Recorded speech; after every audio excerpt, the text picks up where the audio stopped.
welcome to this lecture on layered double hydroxide nanosheets. Today we're going to start our lecture by talking about the history and properties of LDH material. We will also have a look at some of the common synthesis routes which are used in research papers. Then we will follow the talk by exploring some of the applications from the recent papers published. Last but not least, we will talk about the computational methods which are generally used to study LDH material, and we will present you with some parts of our own research. To start with, let's talk about the history and the general properties of layered double hydroxide nanosheets.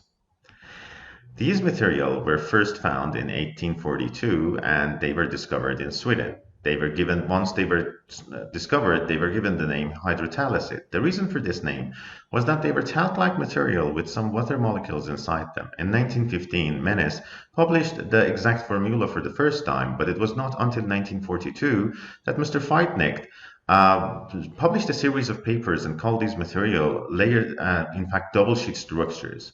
In that time, these material gained a lot of importance, and most of the scientists started to redirect their research into exploring the capabilities and the possible applications of these material.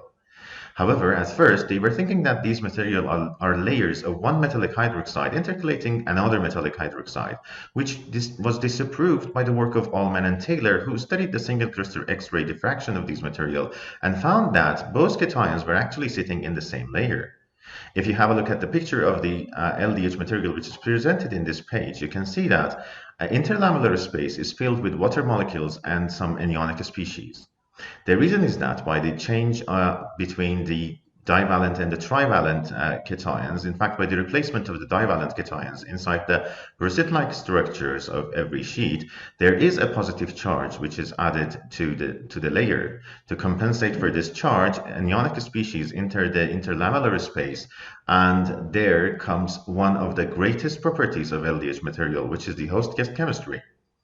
In fact, by this property, a lot of different anionic species from inorganic, organic, or even biomolecules can be intercalated inside these material to come up with new applications and brilliant innovations for industry or even medical usages.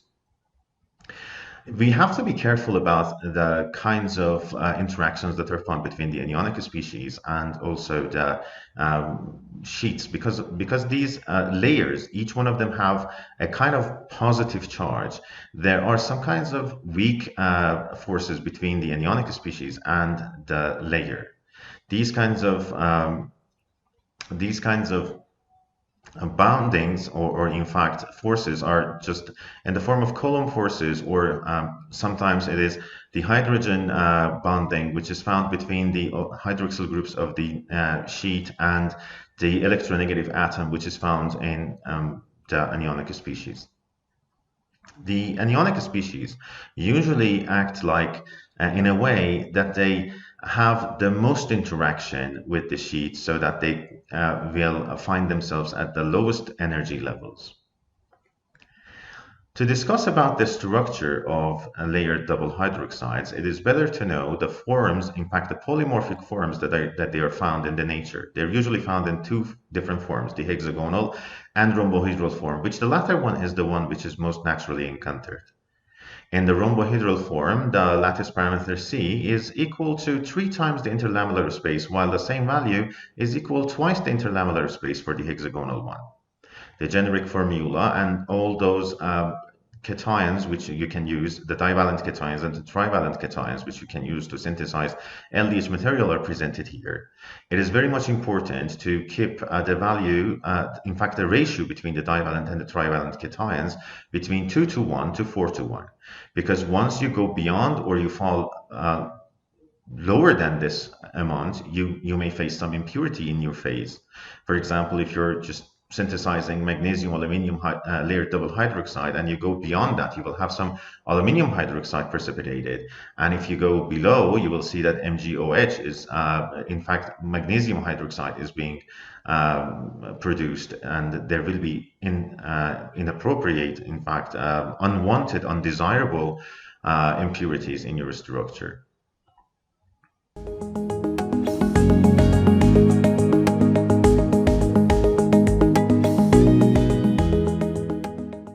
part of the lecture, we're going to talk about the common routes to prepare layered double hydroxide material. Generally, there are three different routes which LDH material are being synthesized, like co-precipitation route, anion exchange route, and reconstruction route. Each one of these have its own property. However, it is also worth to know that there are different ways and paths of preparing LDH material, like sol gel, or I don't know, hydrothermal material, which are adopted for special purposes by some of the researchers. But these three ones are the main routes which are being used in scientific papers. Among these three, the co-precipitation or the direct method is the most facile and industrially scalable approach. I mean, if you want to prepare LDH in a very excess amount and you're looking for great amounts of fabrication, and co-precipitation is one of the best ones.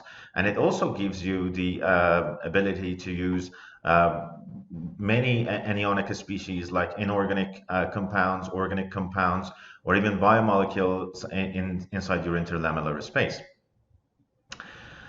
About the co-precipitation method, in this page you can see a schematic of a co-precipitation technique shown above, and also we have provided you with a picture of our own synthesis.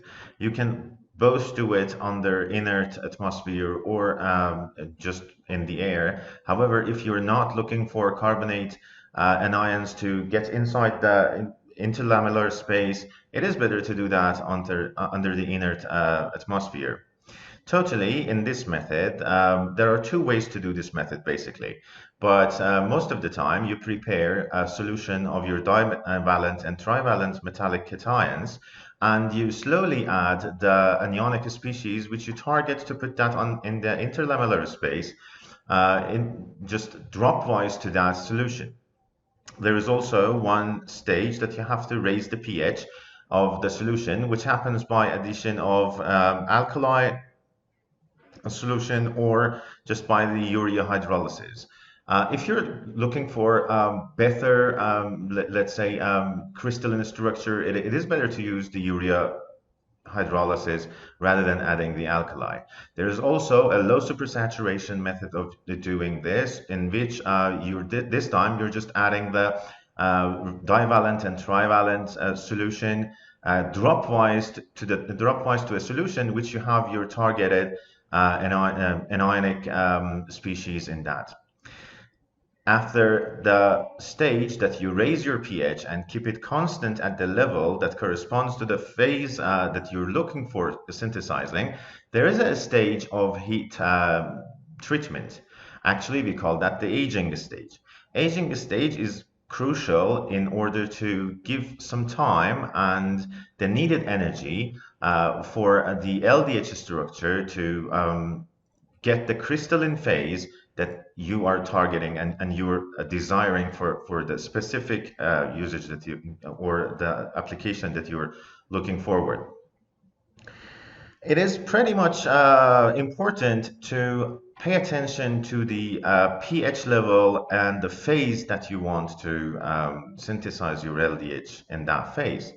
Here we have given you provided you with an example of a table for zinc aluminium and copper aluminium LDH with different pH levels. You cannot actually synthesize this material under the pH level of 5 because they are very much soluble in acidic solutions. But above the pH level of 5, you have to choose the pH level in order to have the phase that you're looking for. There is also a very important other step, which is the aging step. The time and temperature of the aging usually is in close relation with the crystallinity and the structure of the nano sheets which you are going to produce. Here is an SEM picture. Here are actually SEM pictures for temperatures between 40 to 100 degrees, and the times are between 12 to 24 hours for zinc aluminium LDH. Totally, co-precipitation is very much useful because you can easily control the pH, the time of aging, the ratio between the divalent and trivalent cations. However, if you're not paying attention to these factors, unfortunately, you will not be able to synthesize the desirable LDH structure. The other method, which is generally used, is the anion exchange method. In the anion exchange method, actually, this is very much useful when you want to intercalate some large molecules inside the interlamellar space of previously synthesized LDH.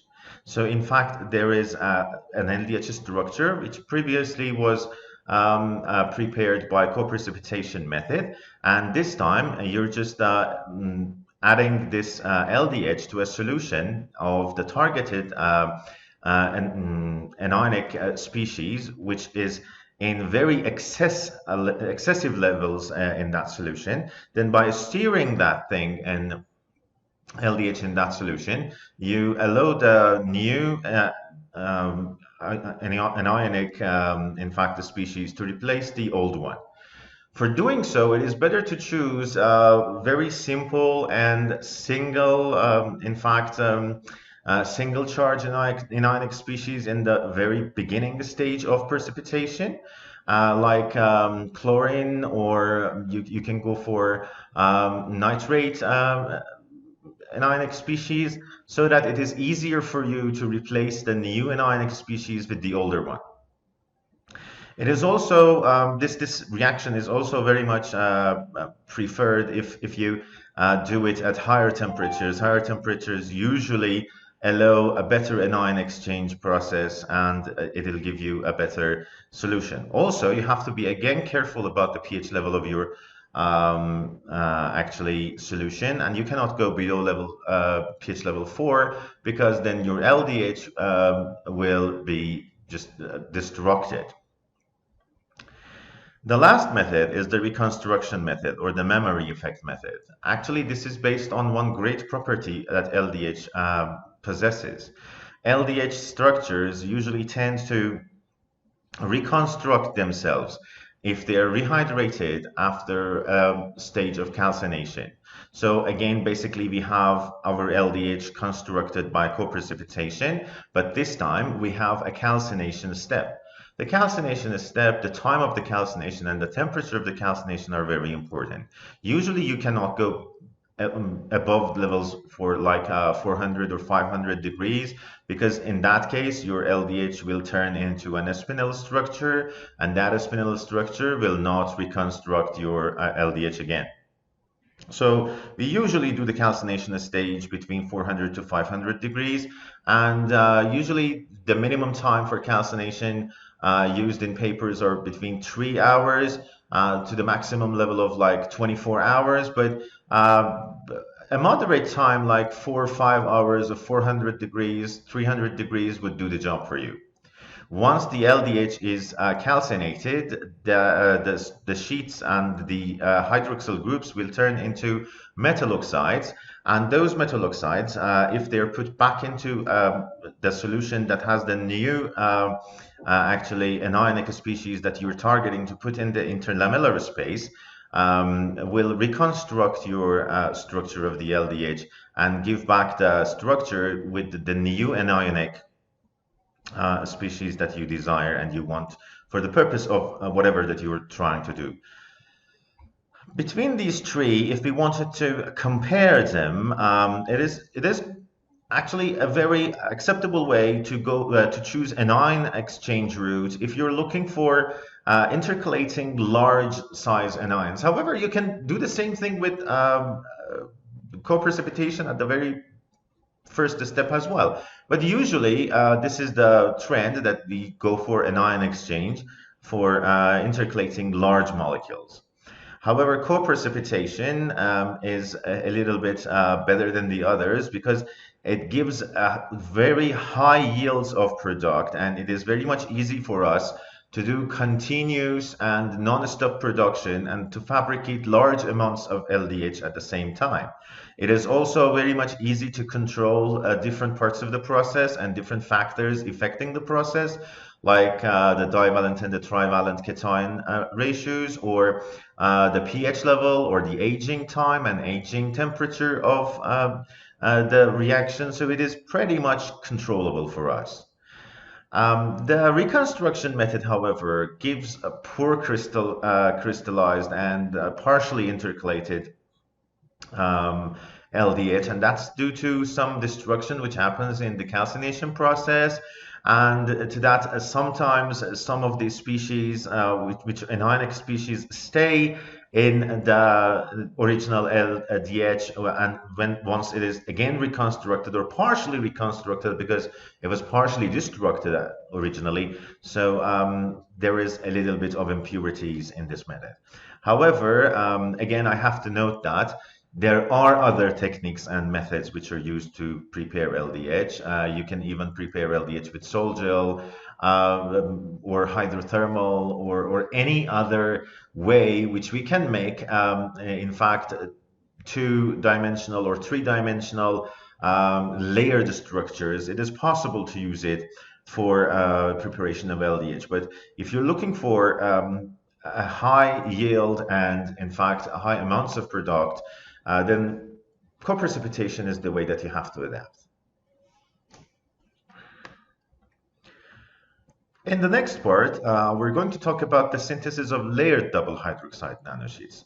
It means that this time we're going to see how to separate the layers into two-dimensional sheets, or even better than that, how can we come up with ideas to start the production from a different point and end up in just some two-dimensional nanosheets. This is pretty much important because most of us are looking for maximizing the effective sites, especially in catalysis, and we're looking for high specific areas. So this part is pretty much important.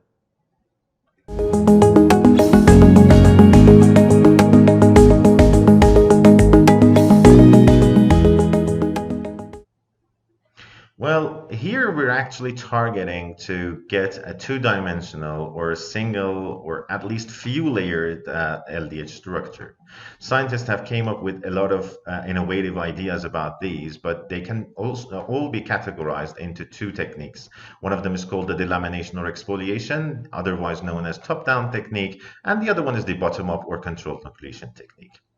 For the first one, we have to understand some basics about LDH, which we have already talked about that. The LDH structures usually have very strong in-layer bondings and very weak interlamellar bondings. So this gives rise to one very important property, that was the ion exchange capability of these material. To use the top-down synthesis of two-dimensional or a single-layered or at least few layered LDH structures, you usually go with 3 steps. The first step is that you have to synthesize your LDH, which is usually done with the co-precipitation method. However, have this in mind, if you're looking for better crystallinity, go for the homogeneous co-precipitation technique, which, as we said earlier, uses some urea hydrolysis, for example, system to give you a better crystal structure because of the time it takes for the urea to be hydrolyzed.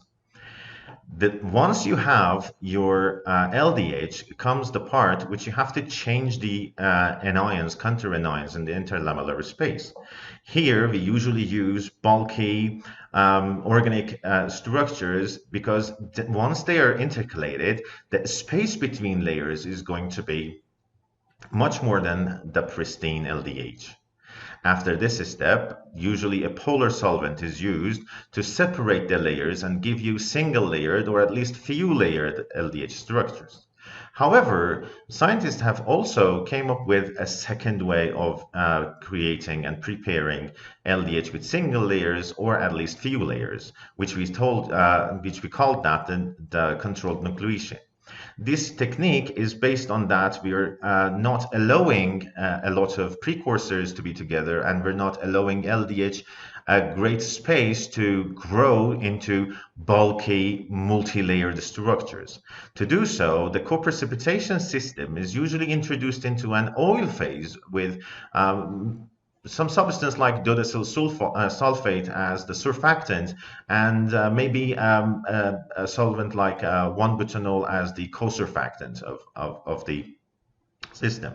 Once inside the reverse micelle which is formed there, LDH will not find enough precursors nor enough space to grow, and it will give rise to a two-dimensional, single-layered, or at least few layered structure. This is, again, I have to say, very important, because we're looking for, in fact, we're targeting for exposing at most number of active sites in our application. To better understand these techniques, it is better to see some examples of the systems that scientists used.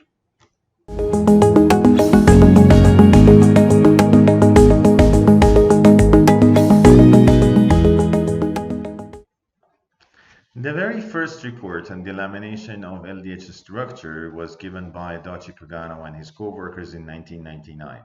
They used zinc aluminium LDH with DDS as a surfactant, and they used butanol as their dispersant. In their research, they came up with a translucent colloidal solution after refluxing for about 1 week. However, they have also tried to work with other solvents like water, methanol, ethanol, propanol, or hexane, and none of them gave the same results, because the dispersion which was achieved by butanol could stay the same way and was stable for about 8 months. However, the others just changed into two phases, and only a very low percentage of the dispersed solid stayed in that state of dispersion. Other scientists also tried to do the same experiment with other kinds of LDH, and they came to this idea that not only the kind of LDH you use matters, but also it is very important to know what kind of organic compound to intercalate in the LDH. And it seems that the presence of an alkyl chain is very much necessary for delamination. It is also found that this delamination is being kinetically controlled, and it is just a matter of how fast water molecules can be replaced by the molecules of the alcohol. The other example of delamination that was reported was for O'Leary and his co-workers, who tried to delaminate magnesium aluminum DDS in a polar acrylate monomer. They first heated the solution up to 70 degrees, and then they subjected that solution to a very high shear. It was like, in fact, LDH sheets were sliding over each other. After steering for about 20 minutes, the resulted dispersion was stable for about 24 hours. They also used 2-hydroxyethyl methacrylate as a monomer, and they achieved dispersions which were actually stable for weeks. However, with other monomers like ethyl methacrylate or methylacrylate, they gained suspensions that after several hours were in fact divided into two phases, and that two-phase structure were actually stable for, again, weeks too. The other technique that was used was employing toluene as its own dispersant. First, Mr. Giobiacchi and Ragazzioni, if I'm not misspelling the names or mispronouncing the names, studied magnesium aluminum DDS in toluene and CCl4. They showed that there is swelling which is happening because of the hydrophobic interlamellar space, which itself expands the interlamellar area from 2.63 to 3.76 nanometers. In their conditions, they have also indicated that this is a thermodynamically favorable process. Later on, Naik and his co-workers studied different LDH structures like magnesium aluminium, cobalt aluminium, nickel aluminium, or zinc aluminium in pure toluene, and they just added some exact amounts of these solids into the dispersion. They showed that the lower volume fractions gave clear, transparent colloidal, in fact, dispersions. Increasing the concentration of the dispersed layer solid has led to a gel-like state to be formed.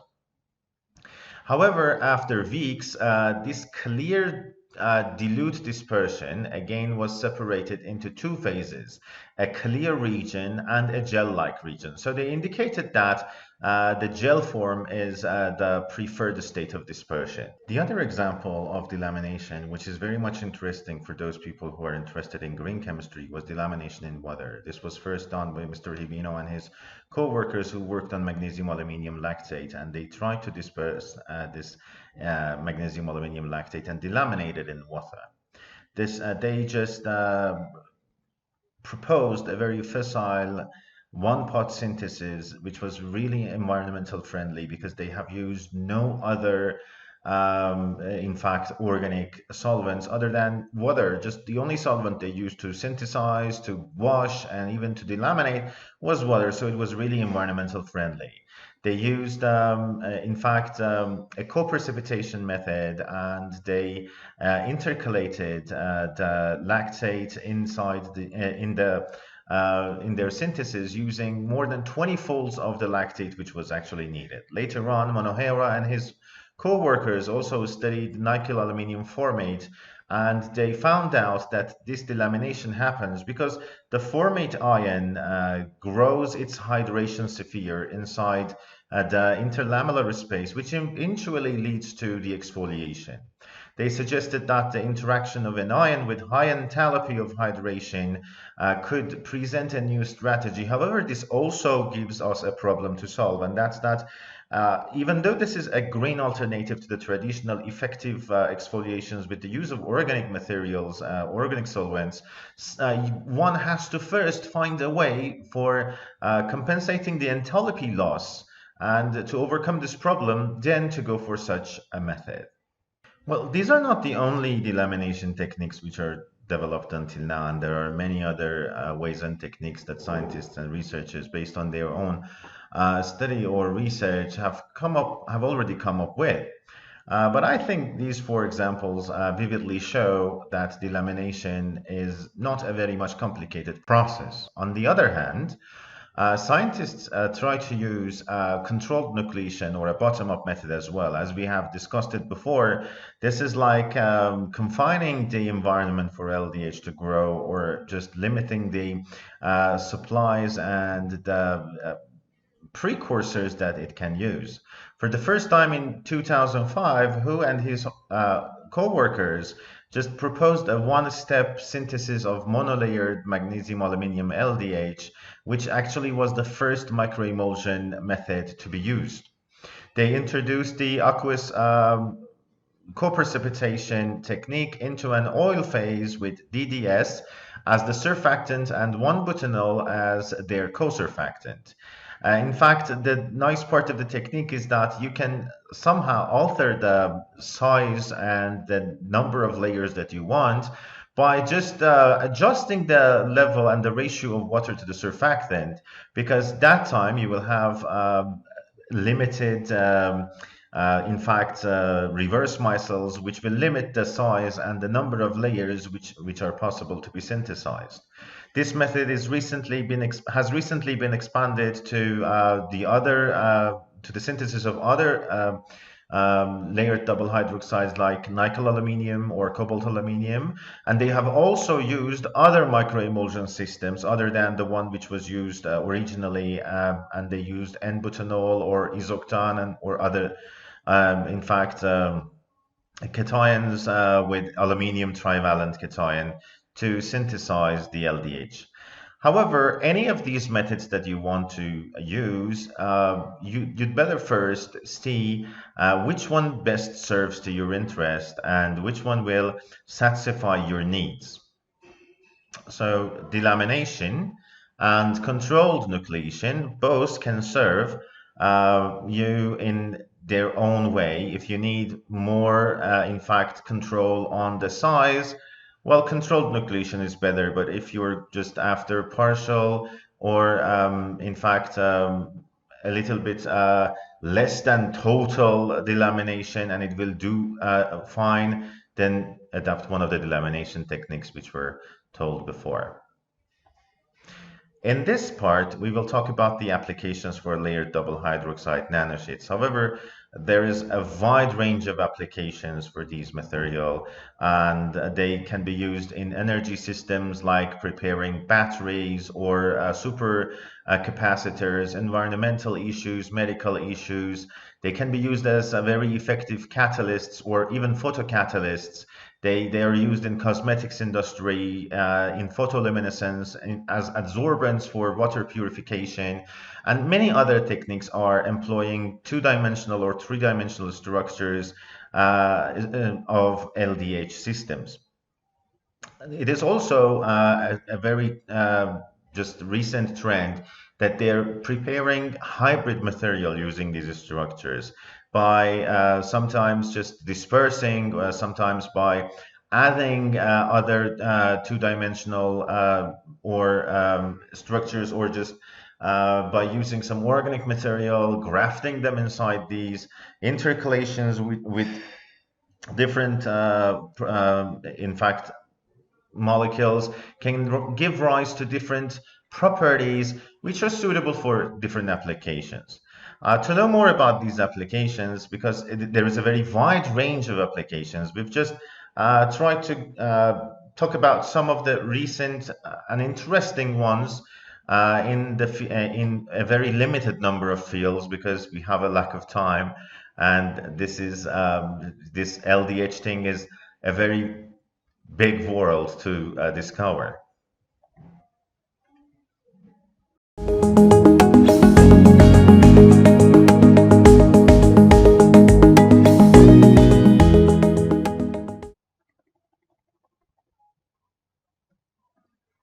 Well, in this part, we're actually just going to briefly see some of the applications, because talking about them would take a long time.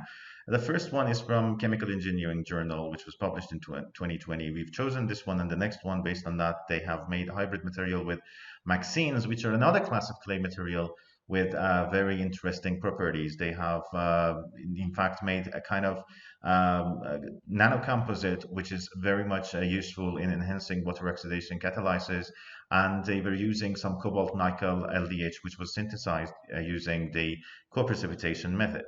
The next example is from the Energy magazine, which again is using the MXenes along with some cobalt aluminium layered double hydroxide. The layered double hydroxides have very significant, in fact, property in energy, in fact, applications, because they do have a large charge on each one of the sheets. And these people have tried to make a hybrid of these with MXenes, and layer by layer they have intercalated MXenes into the LDH nanosheets, and they have come up with some super high volumetric performance for the in fact battery that they were trying to make. The next part, this one is particularly very important, because one of the properties of LDH which is being used here is that most of the nanostructures have this problem of agglomeration. So once they're used as an adsorbent, not all the possible potential is being used. For this reason, these people have, in fact, dispersed the polyphenyldiamine inside the LDH, magnesium aluminium LDH, and achieved more active sites, and they could use that in order to clean the water from the excessive diclofenac sodium, which was in fact in the wastewater of the pharmaceutical companies, and it is also published in Chemical Engineering Journal. So as you can see, they can be used in energy absorbance or any other application that requires you to have some of the properties which we have already discussed about LDH. These material can be pretty much useful. In the next part, we're going to see the computational chemistry and how can this magnificent tool help us understand LDH systems better. Well, after talking about these examples of the usages and applications of LDH, it is time to talk about the brilliant idea of computational chemistry, the part of chemistry that helps us come up with more detailed evidence and to understand the underlying procedures based on the molecular interactions. Basically, to understand this part is better to review the common computational methods totally and then talk about the ones which are used for LDH the most. Actually, the ones that are usually used with LDH systems are molecular dynamics and density functional theory with some ab initio studies. But the very first molecular, in fact, computational method is molecular mechanics, which is based on a model of molecules as a collection of balls and springs. This model is usually used to calculate the lowest energy of a given molecule based on the strength of those springs and how much energy is needed to separate the two balls from each other. And it can be also used for geometry optimization. The second method, which is being used like the other two methods which come after that, is ab initio method and is based on Schrödinger equation. By solving the Schrödinger equation, this technique provides us with an energy and a wave function.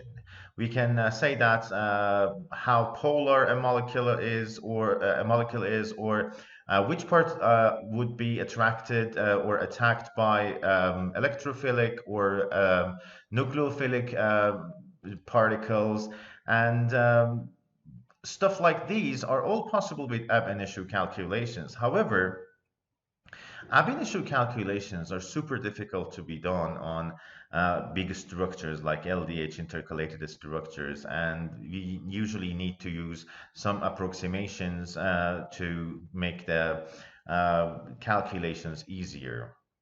And it usually needs a lot of time and a lot of, in fact, power in the in fact, sense of the computer technology that you're using.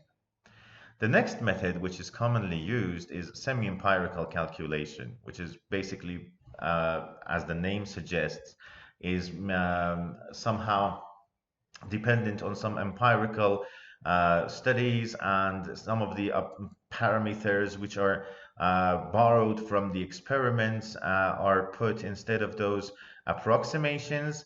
And in fact, in comparison with ab initio, although this one is also based on Schrödinger equation, but it uses a large number of approximations and parameterization with experimental values or values which are already obtained from more advanced and precise computational methods is a very common thing in semi-empirical calculations.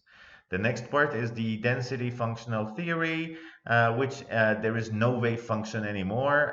It does not give you a wave function. It just directly calculates the electron distribution and the density of the electronic structure on the molecule which you are studying. The last one, which is again different from the other three, it is not based on Schrödinger equation, but it actually applies the laws of motion to the molecules. And these molecules usually change shape or move under a force field, which is a very common thing about LDH, because especially in the interlamellar space, you have water molecules, you have counteranion molecules, which are always moving and replacing each other. So it is a very useful thing in studying LDH systems, although density functional theory is also used very widely. You can do simulations about like how some enzyme move, or the binding structures to see that how much you can simulate the motion of the water molecules, or how many hydrogen bonds are made between the structures, which are especially perfect for using it for the LDH systems. However, you have to be very much careful about molecular dynamics, because you always need a force field to study molecular dynamics simulations. And that force field, if the force field is gotten from molecular, in fact, mechanics, then you cannot calculate the energy of binding. So you have to go for some force fields which are borrowed from ab initio or semi-empirical or DFT methods to be able to come up with the chemical reactions and the binding structure and the energies related to them.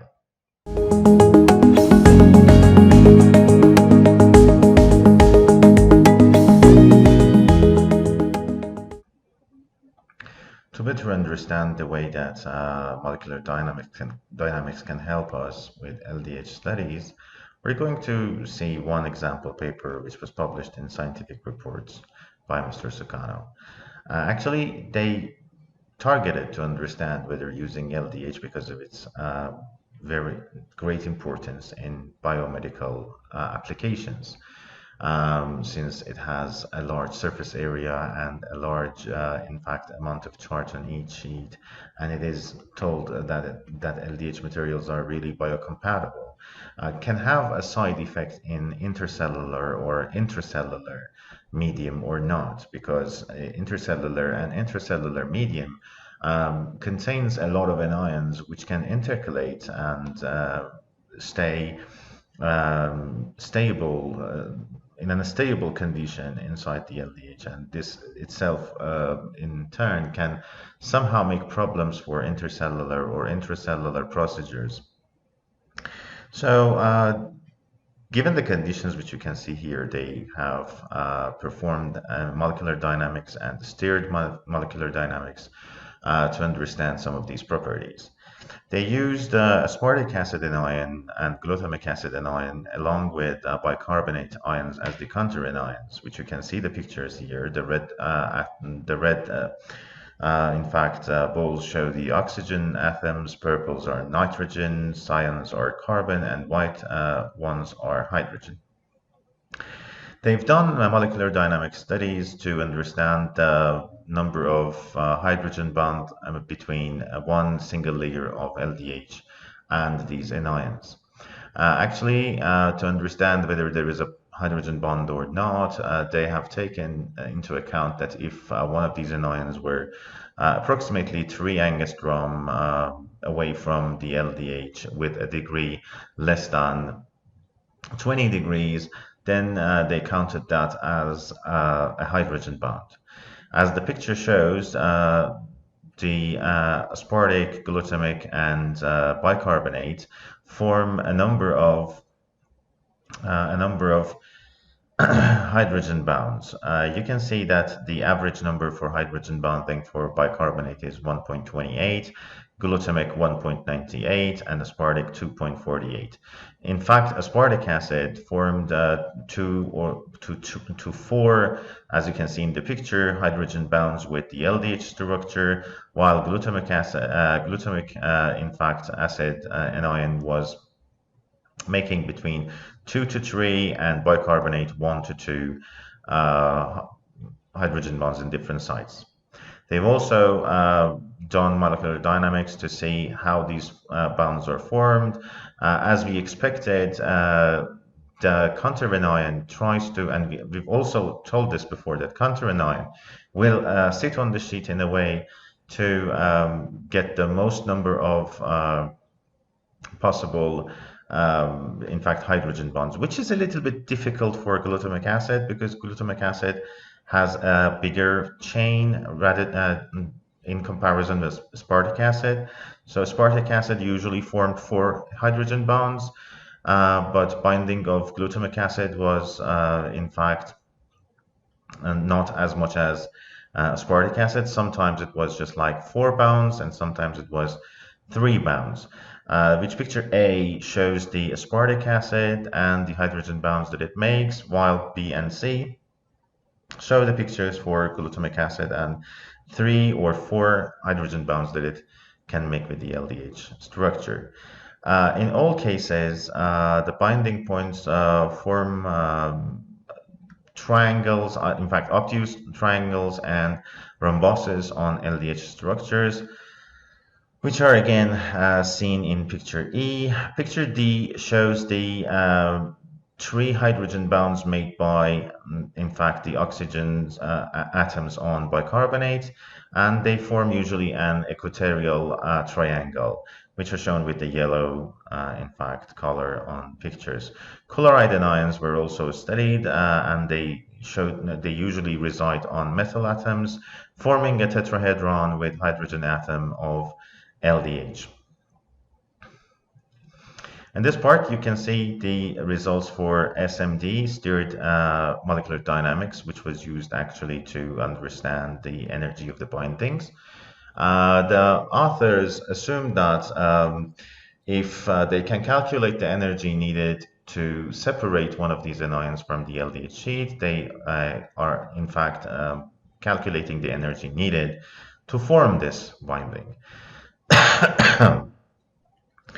So basically, the work done for removing amino acids off the LDH surface was higher than chlorides and bicarbonates, which was again very much understandable because of the number of bondings which are made between the chloride and bicarbonate anions and the glutamic and aspartic acid anions.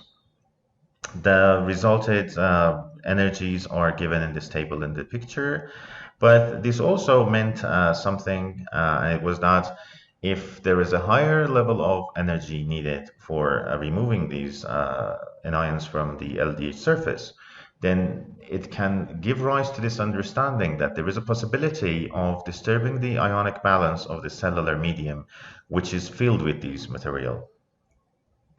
So it was very much important. And in each case, actually, they tried to choose one carbon atom as the one site that the force was, in fact, effective. The alpha carbon of glutamic and aspartic acid were used, and the central atom of bicarbonate was the atom that the force was applied on.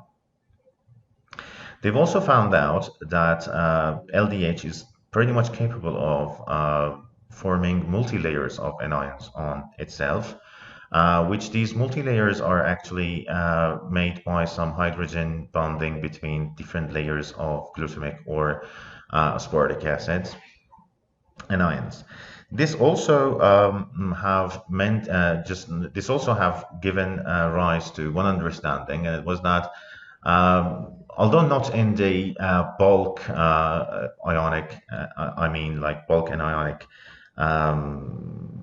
solution, but on LDH itself, on LDH layer itself, the possibility of forming these multi-layer anions gives rise to the understanding that we can use LDH to synthesize some amino acids or even some hybrid multi-layered or in fact multi-structured nano composites. So basically, this study shows how someone can use MD, molecular dynamics, or SMD with a force field. Like the force field used here is ClayFF, which actually in another study, which was named Molecular Modeling Methodology for LDH for Drug Delivery, which was done by Mr. Vunatha Murthy, and they have studied basically all the possible interactions, in fact, intercalations of oxymetal anions, intercalations of organic anions, intercalations of RNA and DNA. And they've done MD with different force fields. They came to this understanding that ClayFF force field is the one which produces results that are in good agreement with experimental measurements of PXRD and vibrational spectra of the LDH. So although there are many other force fields that can be applied, ClayFF seems to be the one that, if in any case you wanted to study LDH and molecular dynamics is going to be very much helpful. They have also found out that modeling significantly aids to probe intermolecular and edge binding interactions, and they found out that the molecular modeling provides further evidence that LDH is very effective in drug delivery for small molecules up to large biomolecules, which is the same thing of the findings of the other study, which previously we just talked about that. However, one has to be very much careful about the nature of LDH because even if it is very much useful in delivering drugs, it can also alter some of the procedures which are going in the intermolecular or intramolecular spaces.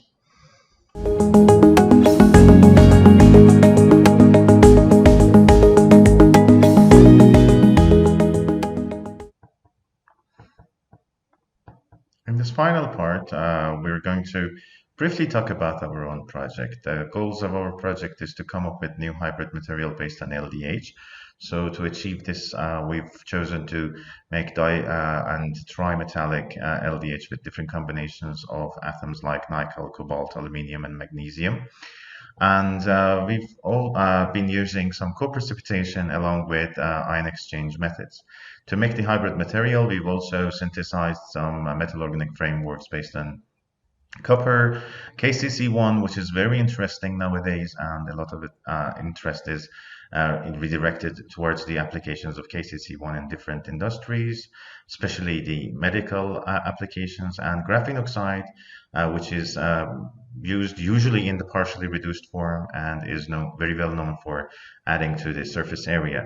Using graphene oxide, we have already synthesized a series of magnesium aluminium along with other uh, LDH hybrids. Actually, we've achieved, according to the BJH and BET studies, we've achieved a surface area of about up to 180 square meter per gram of these material. And we have also applied them in absorption studies on some metallic cations for water treatment, and also in the industry for the refinement of the transformer oil. We've also worked on a new material for refining that oil from some of the hazardous material which are found. I hope that this lecture serves best to your interest. I know that there are some problems. Really sorry for them, and I really thank you for watching this and being with us. Finally, I have to thank my own teacher, Dr. Jabir Jahan bin Saadrudi, who is a great inspiration to me. And I hope in the future I can be more like using his knowledge and his guidance to achieve better results in my own life. Thank you very much.